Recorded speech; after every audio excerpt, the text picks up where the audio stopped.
New York is the largest financial center on the planet. It's the state of New York. It's the eighth largest economy in the world.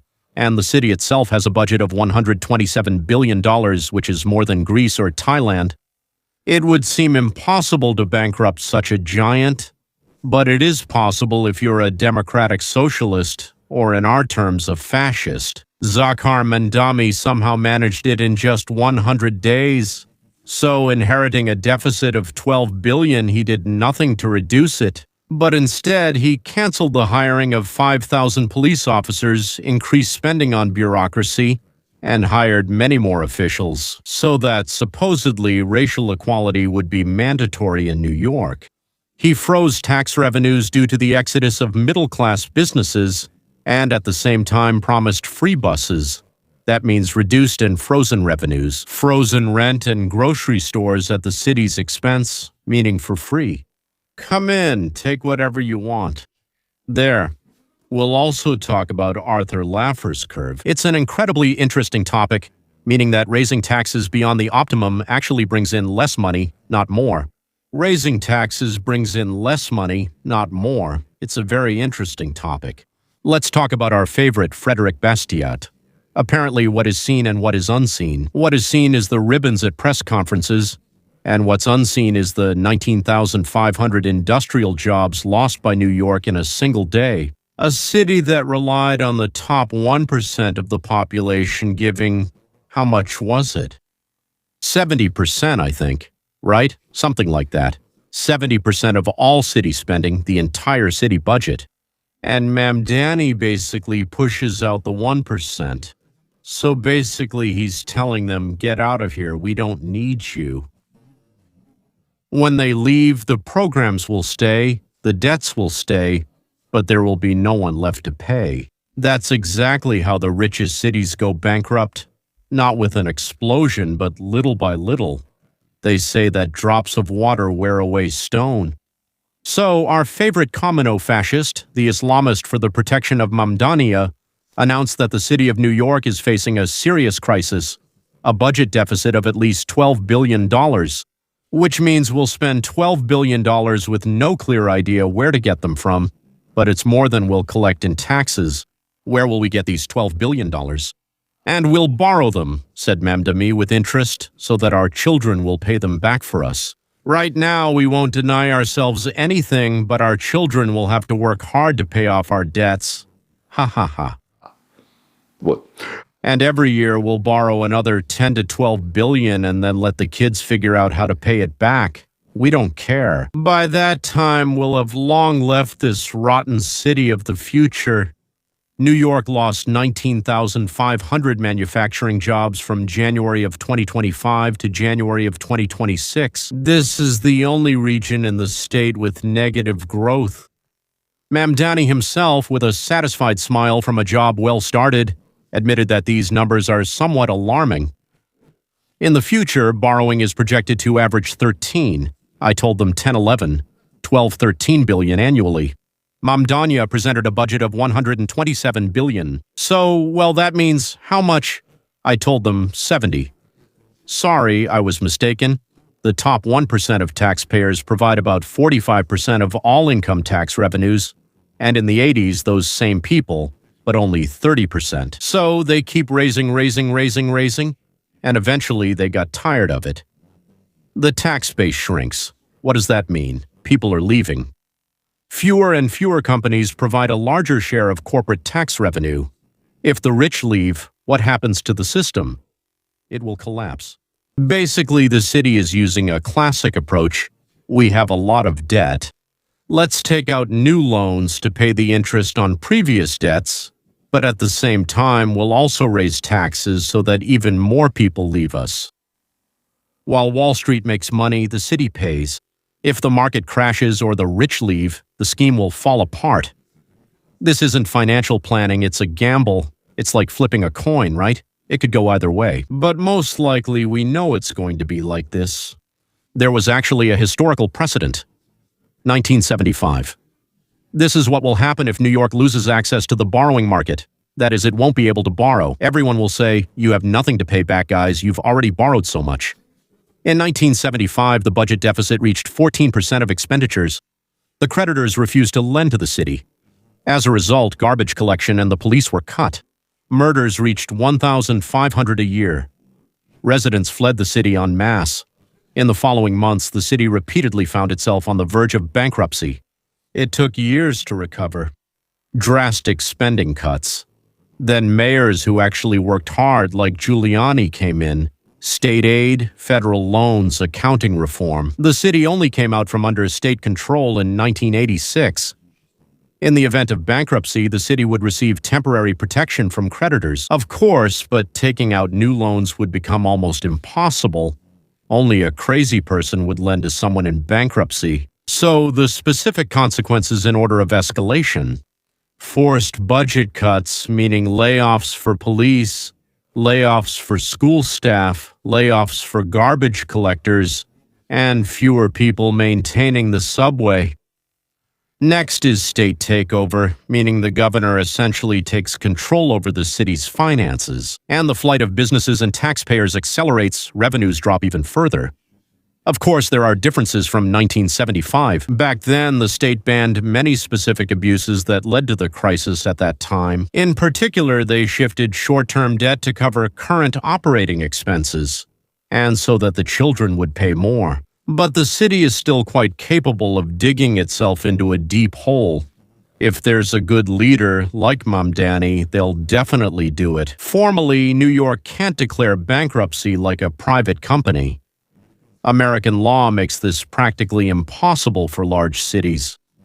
This will lead to state takeover, a collapse of services, and a mass exodus of the population. This is exactly the real end of the borrow, spend, borrow, spend, borrow, spend model. Mamdani and his election campaign fed on the desperation of New Yorkers, offering fantasies and ignoring the constraints of law, budget, and basic math. A classic populist scheme is to promise what is not in your power. To say, oh, it's not my fault, it's the governor, it's my predecessor, it's the state. In other words, Lugan Mamdani, like all communists and other scumbags, deceived fools for the benefit of many strongmen. Deceived means tricked. He promised them all sorts of things, even free buses. But the mayor can't make buses free, regardless of his promises. So I have Sobokovich here. He insists on being picked up. Итак, мэр сделает. He can't make the buses free. Not at all. 100 days after taking office, Mamdani suddenly admitted, that's not going to happen. Well, at least not this year. Like, we will definitely do it, but not this year. Rent freeze. He literally said, as your next mayor, I will freeze your rent. But the mayor doesn't have that power. He only appoints a member of the so-called rent board. They can, of course, vote for a freeze, but only for rent-stabilized apartments.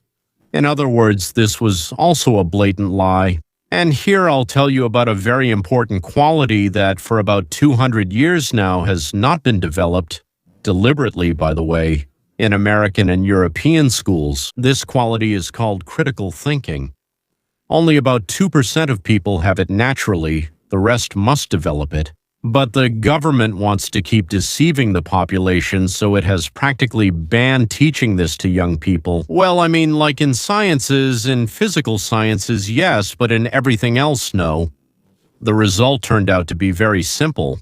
Overall, so to speak, voters in cities, in states, and so on were electing communists. They're fascists. They're also the grandnephews of Grandpa Marx. Another funny thing that Mamdani promised is to arrest Bibi Netanyahu. This was also done to appeal to the city's Muslims. He stated that he would arrest the Prime Minister of Israel if he came to New York. Federal law directly prohibits the mayor from giving such an order to the police, and the president is authorized to use all necessary means to stop it. Well, or to rescue a diplomat who came to the city from the hands of the police. So, again and again and again, and once again, Mamdani lied. According to New York tax authorities, in 2024, 1,700 millionaires changed their address to another state.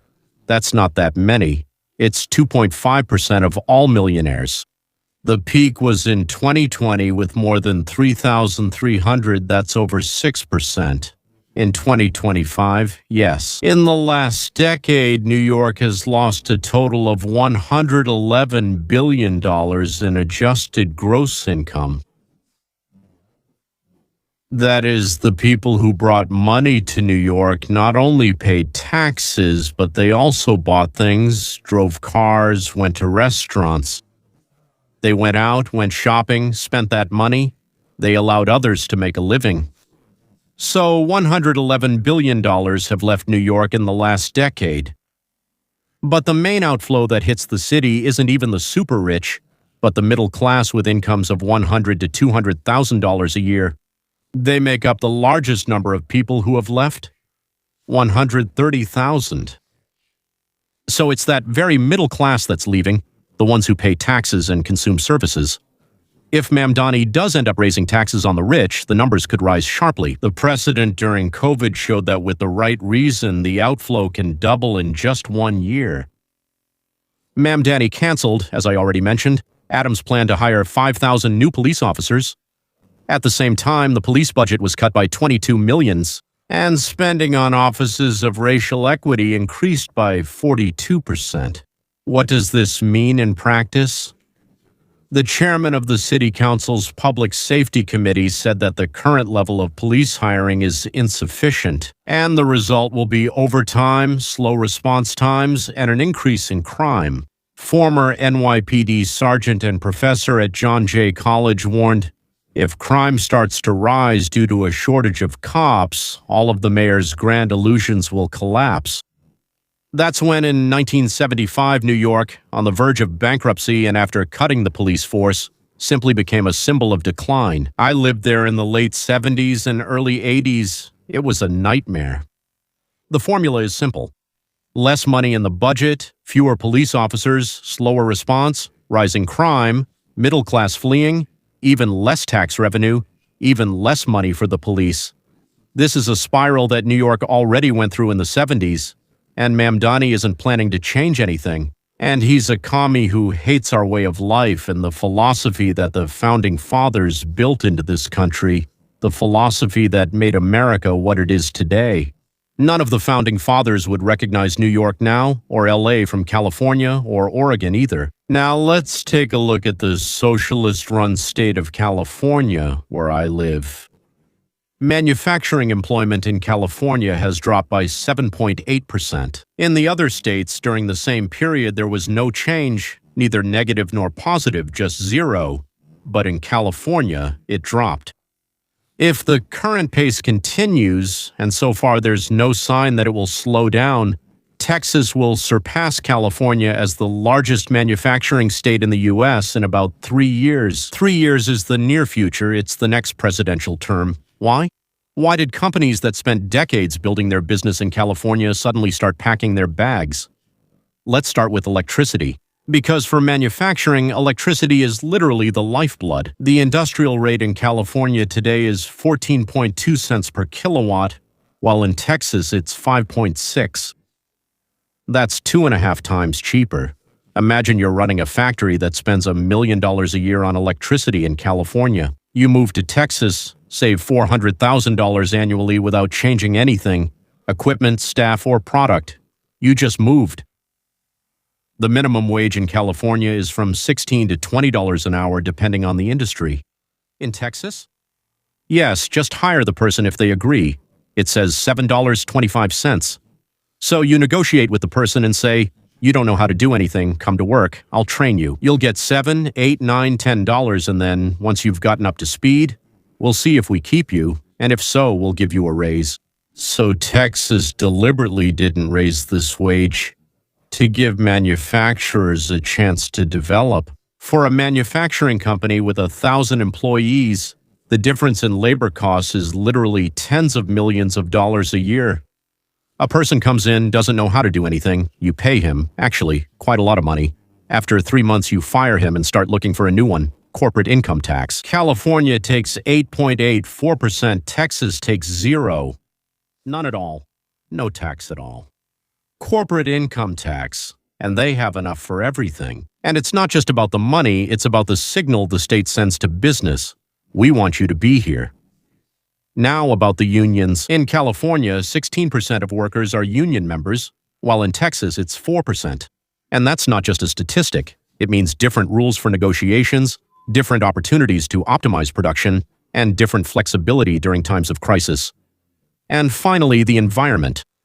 California has the strictest environmental standards in the world. For manufacturing, this means expensive filters, equipment restrictions, constant inspections, and ongoing fines. Moreover, California's regulations often get ahead of federal ones by about 10 years, and companies simply can't keep up. Add to all this the cost of housing. The average home in the San Jose area costs over $1 million. A factory might be able to lure a good engineer from another state, but how do you explain to him that for the same money he used to spend there, he'll only be able to rent a one-bedroom apartment an hour away from work? The inability to retain staff is cited as the main reason for the workers leaving. Where are they going? If you look at the map of internal migration of American businesses, a very clear pattern emerges. Texas is number one. Austin has turned into what is now officially called the Silicon Hills. Technology and manufacturing companies have moved here, attracted by zero corporate tax, cheap electricity, and laws. That is, the right to work without joining a union. Dallas, Houston, and Fort Worth are also actively welcoming businesses leaving California. Houston is especially attractive for energy and oil giants, for example. Plus, the entire infrastructure is already in place. Tennessee, the state of Tennessee, and especially the city of Nashville, is a story about how a city transformed. In 10 years, a medium-sized city became a major corporate hub. Low taxes, a growing workforce, and affordable housing. Everything that's lacking in California. South Carolina, Georgia, and Alabama are the new manufacturing centers of the American South. Automotive plants, aerospace manufacturers, and pharmaceutical companies are moving there. The region offers tax holidays, construction subsidies, and a workforce that doesn't demand metropolitan salaries. Arizona and Nevada are a different story. They're geographically close to California, operate in the same time zones, and it's easy to relocate there without disrupting supply chains. But the business climate is fundamentally different. Now let's name names. Because all of this would just be abstract statistics if we weren't talking about specific companies. In 2021, Elon Musk moved the headquarters from Palo Alto to Austin, Texas. Along with that came a gigafactory and 5,000 jobs. At that time, Musk was openly pushing things forward. He said that California had become overly regulated and that companies need to grow where it's possible.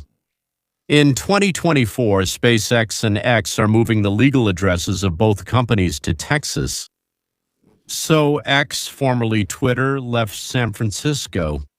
Chevron, the largest oil company in the country, moved its headquarters from San Ramon, California to Houston in 2024. Over 50 years in California, then they moved. Hewlett-Packard moved from San Jose to Houston in 2020. Oracle moved from Redwood City to Austin in the same year, and in 2024 to Nashville. Yamaha Motor Company spent almost 50 years in California. It's a Japanese company. They opened a branch in California, in America, and worked very well. In 2026, they're moving to Georgia. The company stated the reason directly. The expenses are terrible, nightmarish. Public Storage has been in Glendale, California for over 50 years and will move to Africa, Texas in 2026. So John Paul Mitchell Systems is an iconic American hair care brand from Los Angeles, and they're moving to Texas. In-N-Out Burger is a symbol, an iconic California burger chain that literally everyone loves. Even when there's no one anywhere else, there's always a line there. In 2025, they moved their corporate office to Tennessee, where In-N-Out is going. When In-N-Out leaves, it's not just a business decision anymore, it's a cultural shift.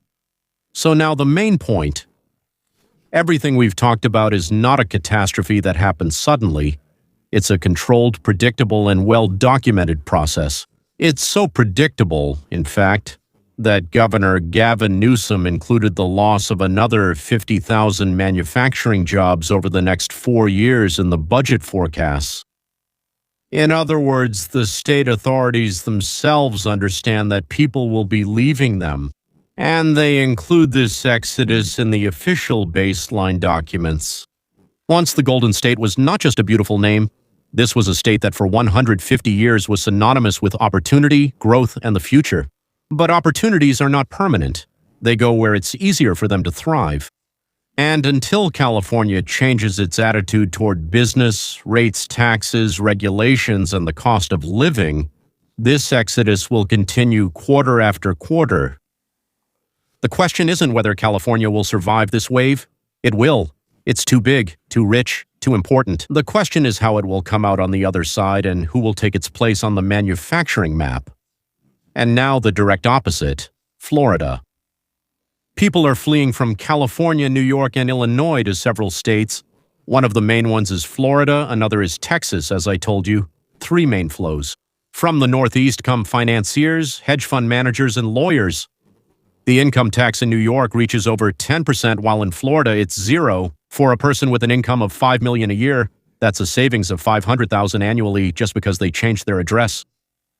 The exodus to the coast from California especially intensified after 2022, when there was serious talk in California about a wealth tax. Google's Larry Page bought 2 mansions in Miami for $173 million at the beginning of 2026. Mark Zuckerberg bought a mansion for $170 million. Howard Schultz, the founder of Starbucks, bought a penthouse for $44 million. From Illinois and the Midwest, Ken Griffin moved Citadel, which is probably the largest hedge fund. How much is it? $70 billion, $71 billion? After that, others followed him. Why are they moving specifically to Florida? Taxes are the main reason. Florida doesn't take them. Personal income tax is 0. Inheritance tax is 0. Capital gains tax, well, the state and federal take 0. Corporate tax is minimal. The cost of living, office rent, utilities, and labor are cheaper than in New York or California. And that's why in 1925, Florida's GDP reached $1.7 trillion. The climate and quality of life are also not insignificant. When the head of a company moves personally, the company itself follows. That's exactly how what they call the Griffin effect works. The CEO moves, buys real estate, relocates the headquarters, and hires employees locally. Other CEOs watch and follow suit. The population is growing at a record pace, faster than any other state. This means a growing consumer market and a growing labor market at the same time. Not everything is perfect. Some financiers who left during COVID have returned to New York. Kids, schools, cultural life, concentration of talent. Florida still can't offer what New York does as a global networking center. In the summer, it's generally quite hot and very humid there in Florida. Miami housing prices have risen so much in the past 4 years that much of its advantage over New York has faded. Florida is not a replacement for New York or California, but it is taking away their most valuable asset: wealthy people and their companies. As long as New York and California don't change their tax policies, this flow won't stop. Now let's think, use our critical thinking, and look at historical examples and what smart economists wrote about them. A classic topic from 2 different theories, the Laffer curve and Bastiat's concept of the seen and the unseen. Let's analyze both in relation to the situation in New York. Here's the Laffer curve. Why does raising taxes bring in less money? You get it, right? They raised taxes because they wanted more money, but they ended up getting less money. Well, it's like Galampus used to say, so to speak. It's always the law of bureaucracy, the law of how the state works, right? So they do something, and it always brings the exact opposite result of what they intended. Okay, the logic is simple. With 0 tax, there are 0 revenues, right? With it, well, 0 taxes, so to speak. Yeah, like you earned 100, right? 0 tax. The city gets nothing. With a 100% tax, it's also 0 because no one will work for free. If you know everything will be taken from you, why go to work? Somewhere between these extremes, there's an optimal point, right? If the rate is already above this optimum, higher raising the tax lowers the revenue. Why? Because people first move to another state. We already see this in New York and other places. People transfer assets into all sorts of trusts, funds, holdings, reduce investments and hiring. And sometimes just don't show their money at all, right? They move into the shadow economy, especially the smaller ones, since they earn less and see little point if half goes to the government. In New York, the combined tax rate for millionaires is already almost 15%. That's state plus city. That's before federal tax. It's one of the highest levels in the world among cities. Mamdani wants to add another 2%. The question isn't whether it's fair or not. It has nothing to do with fairness, but whether people will keep paying, whether they'll still physically be here to pay. Frederick Bastiat, one of the 9 pillars of my course that I post on the internet, Roadmap to Freedom, formulated this back in 1850 in his essay, What is Seen and What is Not Seen. The visible part, what politicians show at press conferences, is 10 million collected from the rich. Kindergartens have been built, the subway has become free, grocery stores have been opened. Mamdani cuts the ribbon, cameras are filming. But the invisible part, what the cameras don't show, is the hidden cost. The fund moved to Florida, 200 high-paying jobs disappeared, the restaurant closed because the owner couldn't handle the new taxes. 30 patients are on the street. The startup registered in Texas, not in New York, because there they would pay 0 taxes. Some doctors reduced their practice and the lines immediately grew longer. The investor didn't invest $50 million in the new project. It just stayed in an account in another state. No one holds press conferences about things that didn't happen. There are no jobs that weren't created, no businesses that didn't open. This is the invisible real cost of free programs. And there, as we discussed, the top 1%, provides 45% of the city's income tax. If even 5% of that 1% leave and legally change where they pay taxes, several billion will be lost. The programs for which loans were taken remain. The debt remains, the source of funding has disappeared. Apparently, Mamdani raised taxes on the rich. The invisible part is that the rich left, the middle class pays extra through property taxes, services degrade, and the city becomes poorer. The city grows poorer and crime increases. There are fewer services, dirtier streets, and no new construction or repairs of old buildings. Why? Because it's no longer profitable. Why invest money if there will be no profit from it? What Mamdani, Gavin Newsom, and Kamala Harris are proposing. By the way, she's planning to seek the presidential nomination again. All this leads to the USSR, East Germany, and ultimately, believe it or not, to North Korea. Well, you might not believe me here because it's not obvious. But if you know how to think like an economist, then what isn't visible becomes clear right away. And unfortunately, this is just as inevitable as the fact that the shortest distance between 2 points on a plane is a straight line. That water boils at 100 degrees, and a right angle is only 90, which is 10 degrees less. There's no other way. It can't be reversed. That's all. If you're interested, if you want to boost your critical thinking and creativity, my book is available for free in the description. Download it to your computer and phone, and after that, you'll receive 10 minutes of video daily from the Roadmap to Freedom project. It will be interesting. Also free of charge. Until next time.